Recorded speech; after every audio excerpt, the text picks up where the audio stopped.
Education is the great equalizer. We hear this quote all the time. I want this to be true, and I believe this can be true, but it just isn't yet. I am pursuing my Master's of Arts in Education because I think I can help.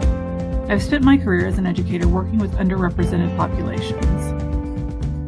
I started my career in special education, working with children with autism, moved to a general education setting in a predominantly Hispanic, eco-dis urban community, and now work as an instructional specialist on the east side of San Antonio with a predominantly Black population. Through these experiences, I have learned at least as much from the students, families, and teachers as they have learned from me. And I think this continued learning is part of the key. That learning now extends to my pursuit of my master's degree.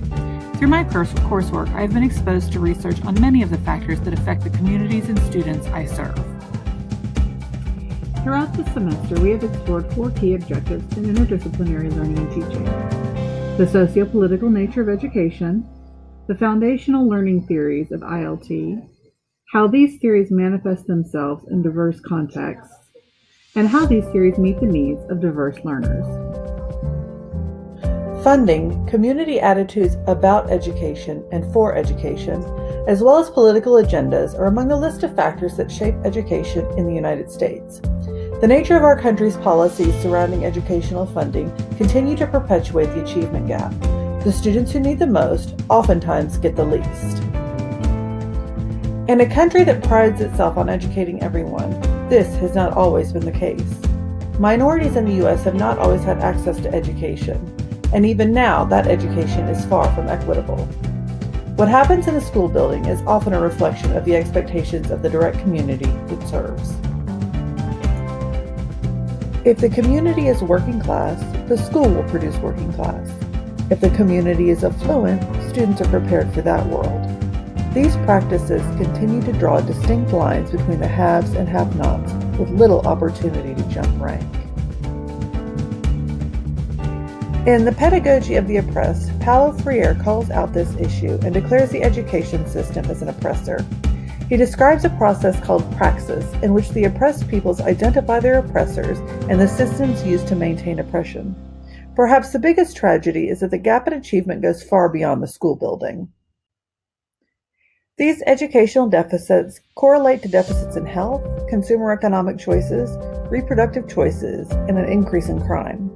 Our country continues to add to this educational disparity with almost double per pupil spending in predominantly white suburban areas versus urban schools with higher minority populations.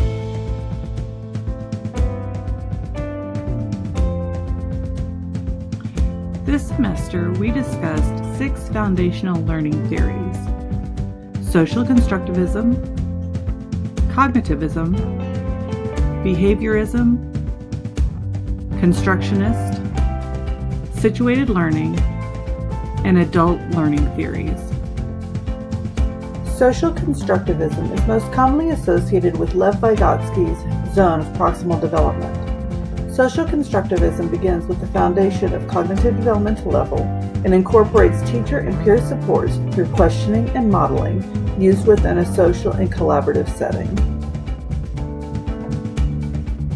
Cognitivism is the theory that development explains learning. Each new skill builds upon the previous one, with one action leading to another. In cognitivism, learning is molded by experiences, but is limited by the student's developmental level and what they are ready for. Behaviorism is based on the theories of B.F. Skinner. In behaviorism, learning is the accumulation of external data.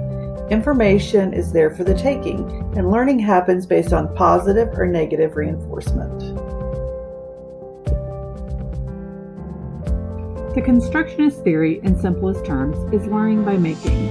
The theory is that deep learning happens when the learning is a direct result of creation. Regardless of the inspiration, path of execution, or intellectual style of the learner, they are more engaged and motivated when problem solving and learning are attached to the creation of an original product.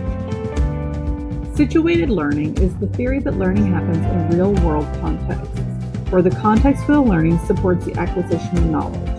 The theory is that when we learn by doing, and that this learning is most effective when one is situated within a community where the practices are supported.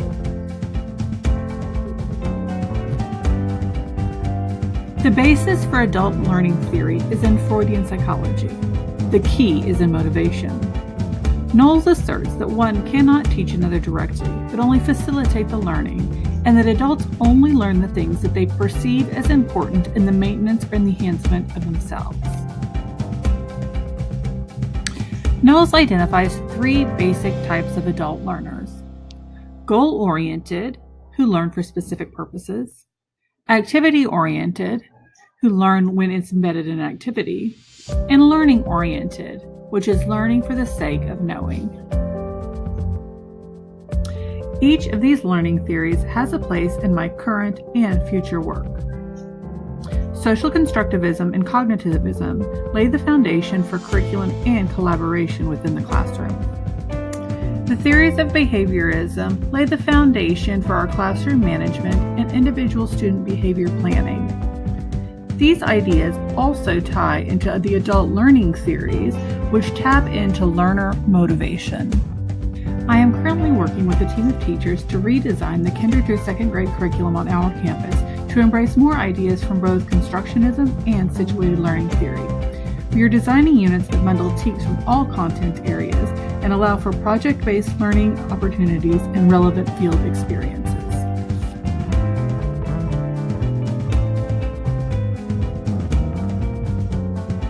As discussed earlier, learning is a social construct. We learn best by learning together, and we learn from those around us. Social constructivism and situated learning theory both require that communities of teachers and other learners surround students. Deep learning happens when we have the opportunity to watch masters in action and co-construct knowledge with peers. It is also important that teachers understand the cognitive processes involved with learning. Only then can they make informed decisions about when and where to situate a student within a learning community. Research also supports that students learn best when they have an opportunity to do. When teachers are able to include the principles of constructionism within a learning community, students are given even more opportunities for deep, meaningful learning. As most of us are aware, not much learning can happen if students don't understand the expectations for structure, routines, and behavior.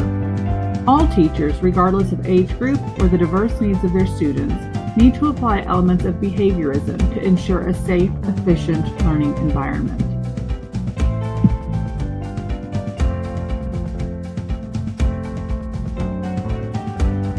It is crucial for all educators and others involved in the field to be familiar with the work of Piaget, Skinner, and Vygotsky. Many of the best practices used in the classroom have a foundation in these learning theories.